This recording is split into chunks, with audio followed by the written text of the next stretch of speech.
Jeeva cinema பார்வையாளர்களுக்கு இன்று உங்கள் விருப்பமான சுபேருடன் தான் ஒரு ஆழமான உரையாடல். வணக்கம். வணக்கம். விஜய் அவர்களுடைய கடைசி படம் என்று சொல்லப்படுகிற கோட் படத்தில் விஜயகாந்த் ஐயா இருக்கிறாருங்கிறத கடந்த முறை நீங்கள் சொன்னீங்க நம்ம ஜீவாட்டுடைய பார்வையாளருக்கு. சிவகார்த்திகேயனும் அந்த படத்தில் இருக்கிறாருங்கிற மாதிரி ஒரு தகவல் வருது. விஜய் என்ன தன்னோட கடைசி படத்தில் எப்படியாவது புது புது ஆட்கள் வேற ஏதாவது புது முயற்சி மாதிரி ஏதாவது பண்ணிகிட்டே இருக்குன்னு நினைக்கிறாரோ விஜய்? இல்லை, சிவகார்த்திகேயன் வந்து தானாக கேட்டிருக்கார் வெங்கட் பிரபுட. ஓ அப்படியா?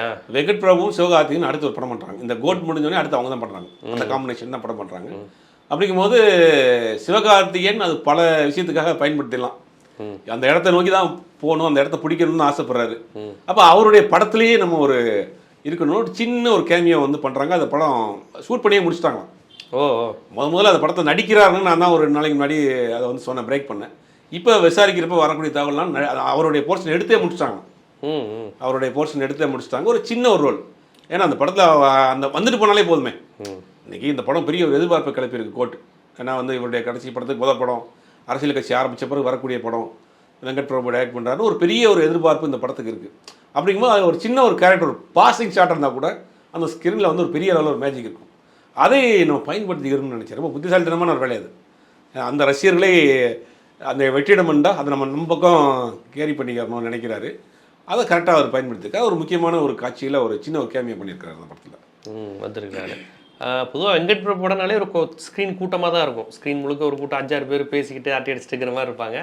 இல்லை சிவகார்த்திகேயன் அப்படிங்கிறப்ப அந்த படத்தில் வரக்கூடிய அந்த க்ரௌடில் ஒன்றா, அதாவது க்ரௌடுனா நான் சும்மா கூட்டம்னு சொல்லலை, எப்போவுமே ஒரு சீனில் ஒரு 4-5 பேர் இருப்பாங்கல்ல. அது மங்காத்தாவே இருந்தாலும் இருக்கட்டும். வெங்கட் பிரபுடைய மங்காத்தாவிலையும் பார்த்தீங்கன்னா அது அஜித் படமாக இருந்தாலும் வழக்கமான வெங்கட் பிரபுடைய கான்செப்ட் அப்படியே மெயின்டைன் ஆகும். ஒரு 4 பேர் நின்று பேசிக்கிட்டே இருக்கிறதுங்கிறது படம் முழுக்க இருக்கும். இப்போ இந்த படத்தில் அந்த 4 பேரில் ஒருவராக சிவகார்த்திகேயன் மாதிரி இருப்பாங்க. அப்படி வச்சிருக்க மாட்டாங்க. இவர்கிட்ட ஒரு பிளெஸிங்ஸ் வாங்குற மாதிரி, இல்லைனா இந்த கேஸ் ரவிக்குமார் படத்தில் பார்த்துருப்பீங்க, ஆடிட்டே இருப்பார். ரஜினிகாந்த் ஆடிட்டே இருப்பார். ஒரு கேரக்டர் உள்ள வந்து ஒரு 2 ஸ்டெப் போட்டு போயிடும் கேஸ் ரவிக்குமார். ஆமாம், அந்த மாதிரி கிக்கு ஏறுதே, அந்த மாதிரி ஒரு டச் இந்த படத்தில் சிவகார்த்திகேயனுக்கு ஒரு பூஸ்ட் பண்ணுற மாதிரியான ஒரு சீனாக இருக்கும். நீங்கள் சொல்கிற மாதிரி அந்த மாதிரி க்ரௌடோட வந்துட்டு போகிற மாதிரிலாம் இருக்காது. இவர் கூட இன்ட்ராக்ட் பண்ணுற மாதிரி ஒரு சின்ன ஒரு சீன்ஸ் வச்சுருப்பாங்க.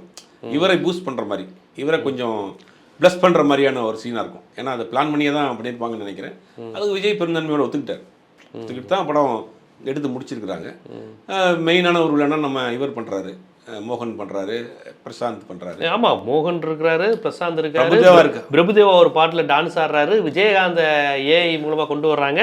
இது போதாதுன்னு சிவகார்த்திகேயன் எல்லா ரசிகர்களும் மொத்தமாக ஒரு தேட்டரில் கொண்டு வந்து அடைச்சிடணும் அப்படின்ற ஒரு வேலையை பண்ணுறாங்க. சிவகார்த்திகேயன் இதை விரும்பி அவரே தான் கேட்டு பண்ணியிருக்காரு. அதில் இருக்கணும் அப்படிங்கிறத ஆசைப்பட்டு பண்ணியிருக்காரு. ஏன்னா அவங்க 2 பேர் தான் அடுத்த படம் பண்ணுறாங்க. சத்யஜோதி ஃபிலிம்ஸ்க்காக சிவகார்த்திகேயன் வெங்கட் பிரபு தான் இமீடியட்டாக அடுத்த படம் பண்ணுறாங்க. அந்த காம்பினேஷனில் அவர் பண்ணியிருக்கிறாரு. சிவகார்த்திகேயன் அந்த விஜய் இடத்தை நோக்கி போறாருன்னு சொல்லிட்டு இருந்தாங்க. அதுக்கு முதலடி எடுத்து வச்சிருக்கிறாரு போல. இதை நம்ம அப்படிதான் பார்க்கணும். செந்தூரபாண்டி தம்பிடா அப்படின்னு சொல்லி விஜய் வந்த மாதிரி இளைய தளபதி தம்பிடா அப்படிங்கிற அந்த மாதிரியான காட்சிகள் இருக்கிறதுக்கு வாய்ப்புகள் இருக்கு.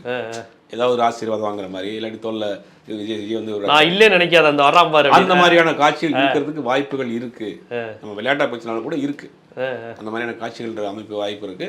எனக்கு அடுத்து என்ன அப்படின்ற மாதிரியான ஒரு வசனங்கள் கூட இருக்கிறதுக்கு வாய்ப்பு இருக்கு. இல்லை ஏதாவது டான்ஸ் ஆடிட்டு இருக்க முடியல, ஒரு சின்ன சீன் வந்துட்டு போற மாதிரி, தொட்டு ஆசீர்வாதம் வாங்கிட்டு போகிற மாதிரி ஏதாவது ஒரு வேலைகள் இருக்குது. ஏன்னா மெனக்கிட்ட அதில் உள்ளே போயிருக்காருன்னா ஒரு விஷயம் இல்லாமல் இருக்கார். சிவகார்த்திகேயன் அப்போ ஒரு பிளானாக தான் பண்ணுறாரு. விஜய் அவர்கள் போகிறாங்க அரசியலுக்கு, ஒரு பெரிய இடத்த நம்ம நிரப்பிடுறோம். அது இடத்தை நிரப்பதுக்கு அவர் முயற்சி பண்ணாலும் கூட வெற்றி தான் அந்த இடத்த கொண்டு போய் சேர்க்கும். தொடர் வெற்றி தான் ஒரு நடிகரை வந்து நீங்கள் உச்ச நட்சத்திரமாக்கும். ரஜினிகாந்த் படமாக இருக்கட்டும், கமலஹாசன் படமாக இருக்கட்டும், அஜித் விஜயா இருக்கட்டும், இவங்களுடைய படங்கள்லாம் பார்த்தீங்கன்னா என்ன மொக்க படமாக இருந்தாலும் அவங்களுக்கு உண்டான கலெக்ஷன் வந்துடும். அந்த வெற்றி இருக்குல்ல, ஒரு மினிமம் கேரண்டி இருக்கு இல்லையா? அது தொடர்ந்து 4 படம் 3 படம் இருந்தாலும் கூட அந்த கேரண்டி அப்படியே இருக்கும். அஜித்துக்கெல்லாம் தொடர் தோல்வியாக இருந்தாலும் அந்த ஓப்பனிங் கலெக்ஷன் ஆயிருமே. அதுதான் அந்த அந்த அந்த ஒரு இடத்த கொண்டு போய் வைக்கும். ஆஞ்சநேயா படம் இப்பெல்லாம் ஒருத்தர் பார்த்தானா பார்க்கவே முடியாது. ஆழ்வார்னு ஒரு படம், ஜனான்னு ஒரு படம், இந்த படங்கள். ஆனால் இந்த படங்களுக்கும் ஓப்பனிங் கலெக்ஷன் ஆச்சு அஜித்துக்கு. அதுதான் அந்த அந்த ஏகன் அதான் ஸ்டார் அசல் படம் ஓடிச்சு. அசல் படம் அவ்வளோக்கு ஓடின படம் தான். மற்ற நீங்கள் சொன்ன எல்லா படங்களுமே தொடர் தோல்வி. ஆனால் அவருக்கு உண்டான பிசினஸ் ஓப்பனிங் இருந்துகிட்டே இருந்தது. அதுதான் வந்து ஒரு ஸ்டார், அதான் ஒரிஜினல் ஸ்டார். அந்த இடத்தை வந்து சிவகார்த்திகேயன் வந்து வெற்றிகள் தான் அவர் கொண்டு போய் அந்த இடத்துல உட்கார வைக்கும். விஜய் இடத்த யார் எடுத்து போகிறோம் நிறைய பேசுகிறாங்க. சிவகார்த்தியின் இடத்த வந்து கவின் எடுத்து போகிறோம், கவின் இடத்த வந்து அஜய் இடத்த வந்து இவர் நிரப்ப போகிறான்ற மாதிரி மாறி மாறி போயிட்டு வந்து ட்ரெயின் டிக்கெட்டாக அது ஏறி சொல்லிட்டு போகிறது வெற்றி தான். சினிமா இன்னைக்கு எந்த நிலைமையில பதாரத்தை கிடக்கு. இவர்களுக்குள்ள இருந்த ஓப்பனிங், இவர்களுக்குள்ள இருந்த பிஸ்னஸ், இவர்களுக்குள்ள இருந்த கலெக்ஷன்லாம் இனிமேல் இருக்குமாங்கிறது சந்தேகம். இந்த விஜயஜித்துக்குள்ள இருந்த குறைஞ்சிரும்ல. அவங்க ஓடிடி வந்துருச்சு, பிஸ்னஸ் கிடையாது. அடுத்த ஜென்ரேஷன் வர்றான் உள்ள வர்றாங்க. கவின் மாதிரி, மணிகண்டன் மாதிரி ஆட்கள் உள்ள வர்றாங்க. அவங்க அந்த மாதிரியான புது புது கதைக்களத்தோட வர்றாங்க ஆட்கள்.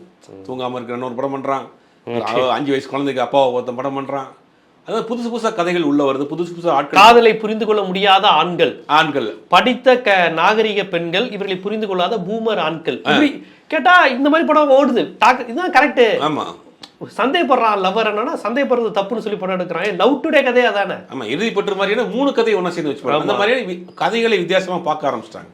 புது புது ஆட்கள் உள்ள வர்றாங்க. அப்படிங்கும்போது தொடர் வெற்றிகள் தான். நீங்க விஜய் இடத்தை யார் பிடிக்க போறார், சிவகார்த்திகேயன் இடத்தை இவர் யார் பிடிக்க போறார் அப்படிங்கிறதுலாம் வரக்கூடிய காலம். இனிமேல் அந்த இடங்கள்லாம் இருக்குமாங்கிறது சந்தேகம். சினிமா, தமிழ் சினிமா இருக்கு, அது நம்பர் 1 நம்பர் 2 மாதிரி இருக்கு. அந்த மாதிரிலாம் நல்ல படங்கள் வர ஒரு 3 நாள் ஓடிடும், அவ்வளவுதான். இனிமேல் உள்ள நிலைமை அப்படித்தான் மாறப்போகுது. ஏன்னா இன்னைக்கு இருக்க தமிழ் சினிமா மட்டும் கிடையாது, இந்திய சினிமாவிலேயே இதெல்லாம் புரிஞ்சுக்கிட்டு தான் விஜய் விளையிட்டாரோ. இதுக்கு இந்த நம்ம ஒரு 25 வருஷம் டிராவல் பண்ணிட்டோம். இனி நம்ம மசாலா, அந்த கமர்ஷியல் டயலாக்லாம் எடுபடாது. 2K கிட்ஸ்லாம் சிரிச்சிருவாங்க நம்மள பூமர்னு பார்த்து அப்படின்னு. ஏன்னா வித்தியாசமான கதைகளும் விஜயோ அஜித்தோ பண்ண முடியாது. ஏன்னா அவங்களோட ஏஜ். இப்போ காலேஜ் ஸ்டூடெண்ட்டாக விஜய் அஜித் பண்ண முடியுமா? உங்களுக்கு பண்ண முடியாது. அப்போ அந்த அவங்க வயசுக்கு உண்டான கேரக்டர், வயசுக்கு உண்டான கதைகள் தான் எடுத்து பண்ண முடியும். இப்போ வித்தியாசமான கதைகள் உள்ள வர ஆரம்பிக்குது. அப்படிங்கும்போது போதுங்கிற ஒரு நம்ம அவங்களுக்கு போர் அடிச்சிடும் இல்லையா? விஜயா இருக்கட்டும், அஜித்தா இருக்கட்டும், ஓப்பன் பண்ணால் நம்ம ஒரு சாங்கு 10 பேரோட ஆடுறோம், பஞ்சு டைலாக்கு, ஃபைட்டு, காரில் வந்து குதிக்கிறோம், ஃப்ளைட்டில் வந்து குதிக்கிறோம், ஹெலிகாப்டர் பறக்க விடுறோம், வெளிநாட்டில் படப்பிடிக்கும். இதுவே உங்களுக்கு ஒரு மாதிரி அவர்களுக்கே போர் அடிச்சிடல. அப்படிங்கும்போது அது நமக்கு போதுங்கிற ஒரு மனநிலை வந்துடும். 25 வருஷம் அடிச்சிட்டோம் போதும் அப்படிங்கிறது. விஜயா இருக்கட்டும், அஜித்தும் அதே மனநிலை தான் இருக்காரு. அதிகபட்சம் ஒரு 5-6 படம் பண்ணுவார். அதிகம் அவருக்கும் வந்து ஒரு சலிப்பு வந்துடும்ல. வருமானம் வருது, அதுக்காக நடிக்கிறாங்களே ஒழிய ஒரு சலிப்பு வந்துடும். தனக்குன்னு ஒரு தன்னறி ஒரு இல்லாமல் போயிடும்ல. அப்போ அந்த இடம் காலியாகுது. அந்த இடத்த நம்ம பிடிச்சிடலாம் அப்படின்னு அந்த இடத்த பிடிக்கிறதுக்கு அவங்க 20 வருஷம் ஆச்சு. நிறைய தோல்விகள், நிறைய அவமானங்கள், நிறைய ஸ்ட்ரகிள் எல்லாம் கடந்து வந்து நீங்கள் நிற்கிறாங்க. இன்றைக்கி அவர்களுக்குன்னா ஒரு பிஸ்னஸ் ஸ்டடியாக இருக்குது. அது வெற்றியை தான் அந்த இடத்த கொண்டு போய் சேர்க்கும். ஆனால் அதுக்கு உண்டான முயற்சிகளே சிவகார்த்திகேயன் பண்ணுறாரு. சிவகார்த்திகேயன் விஜய்க்கு அடுத்து நாம அப்படிங்கிறதுக்கு ஒரு வாய்ப்பு அவரே ஏற்படுத்துறாருன்னு அப்படின்னு எதிர்பார்க்கலாம். விஜயும் பெருந்தன்மையாக சிவகார்த்திகேயனுக்கான வழி விடுகிறார் அப்படின்னு. நீங்கள் அப்புறம் இன்னொரு பக்கம் பார்த்தீங்கன்னா இதில் சிம்புங்கிற ஒரு மிகப்பெரிய ஹீரோவை கமல் கூப்பிடுறாரு. இதில் பார்த்தீங்கன்னா பிரபுதேவா, பிரசாந்த், விஜயகாந்த், இப்போ சிவகார்த்திகேயன், இத்தனை பேரை இவங்க இப்படி கூப்பிடுறாங்கன்னா தன் படத்தில் தன்னை தவிர இத்தனை பேர் இருக்கணும்னா வெற்றிக்கு இத்தனை பேர் தேவைன்னு பயப்படுறாங்களோ? அந்த அப்படி மனநிலை வந்துருச்சோ ஹீரோஸ்க்கு? இல்லை, அப்படி இல்லை. ஒரு கூடுதல் படம் தான். பிரபுதாவா நீங்கள் ஒரு நடிகராக ஒரு ரஜினி படத்தில் ஒரு பெரிய இன்னொரு ஹீரோவை நம்ம எதிர்பார்க்க மாட்டோம். கமல் படத்துலையும் அப்படி தான், விஜயகாந்த் படத்துலையும் அப்படி தான். அவங்களுக்கு கொஞ்சம் கீழே உள்ள ஹீரோ ஒரு மாதிரி. இப்போ விஜயகாந்த் படத்தில் முரளி நடித்தார். விஜயகாந்த் இணையான ஹீரோ கிடையாது. இல்லை, இந்த கோட் படத்தை எடுத்துக்கிட்டீங்கன்னா பிரபுதாவா நீங்கள் வந்து ஒரு நடிகராக மட்டும் பார்க்க முடியாது. அந்த படத்தில் கோரியோகிராஃபி பண்ணுறாரு. ஆமாம். ப்ளஸ் ஒரு நல்ல ஆக்டர், ப்ளஸ் நல்ல டேரக்டர். உள்ளே வர்றப்போ அவருடைய கலர் மாறும், அவருடைய போர்ஷன். இந்த பக்கம் பார்த்தீங்கன்னா மோகன் வந்து ஒரு சாஃப்டான ஒரு ஹீரோவா, ஒரு லவபிள் வில்லன் பண்ணுறாரு. அதில் அப்படிங்கும்போது ஒரு கான்ட்ராஸ்டாக ஒரு ஆளை பார்க்குறப்போ அது ஒரு வித்தியாசமான ஒரு இதாக இருக்கும். இந்த பக்கம் பார்த்தீங்கன்னா பிரசாந்த், அவர் ஒரு காதல் இந்த மாதிரி பண்ணிட்டு இருந்தவர். அவரும் உள்ள வந்து ஒரு வேற கேரக்டர் பண்ணுறாரு. அப்படிங்கும்போது ஒரு புது கதைக்களம், புது ஆட்கள். இவர்களையும் இந்த மாதிரியான முகசாயோட பார்த்துருக்க மாட்டோம். அப்படிங்கும்போது படத்துக்கு ஒரு கூடுதல் ஒரு கவனம் வரும், கூடுதல் ஒரு அட்டென்ஷன் வரும் இல்லையா, ஒரு கவனம் இருக்கிறதுல. அதெல்லாம் அந்த படத்துக்கு தேவைப்படும். பெரிய படமாக இருந்தாலும் சின்ன படமாக இருந்தாலும் கூடுதல் தகுதியை வச்சுக்கிறது நல்லதானே. அது மாதிரியான பயன்படுத்துகிறாங்களோ ஒழிய அதுக்காகத்தான் இந்த படம் ஓடுன்றதெல்லாம் சொல்ல முடியாது. இந்த விஜய் படம் தான், விஜய் படம் தான். இதெல்லாம் ரொம்ப ஸ்மால் ஃபேக்டர்ஸ் தான், சும்மா சின்ன சின்ன விஷயங்கள் தான். கூடுதலான ஒரு ஐட்டம் தான் அதெல்லாம். கண்டிப்பாக ரொம்ப இந்த மாதிரியான திரைப்படங்களுடைய போக்கு மாறுது, ஹீரோயிசத்தினுடைய பேட்டர்ன் மாறுது. இனி சினிமா வேற இந்த ஹீரோயிசத்தையும் தனிநபர்களையும் நம்பி இருக்க வாய்ப்பு இல்லை. கதை வடிவங்கள் மாறுது. அப்படி மேல்சாமனிசம் இந்த மாதிரி பல்வேறு விஷயங்கள் உடையுது. பார்ப்போம், இது ரொம்ப ஒரு ஆரோக்கியமான விஷயத்த தருமா, இப்படி கொண்டு போகும் அப்படிங்கிறத பொறுத்து தான் பார்க்கணும். இருந்தாலும் சினிமாவின் இன்றைய போக்கை அப்படியே துல்லியமாக பல்வேறு தரவுகளுடன் அப்படியே ஒரு ஸ்பாட் ரிப்போர்ட் மாதிரி நம்ம ஜீவா சினிமா பார்வையாளர்களுக்கு தந்தீங்க. நன்றி.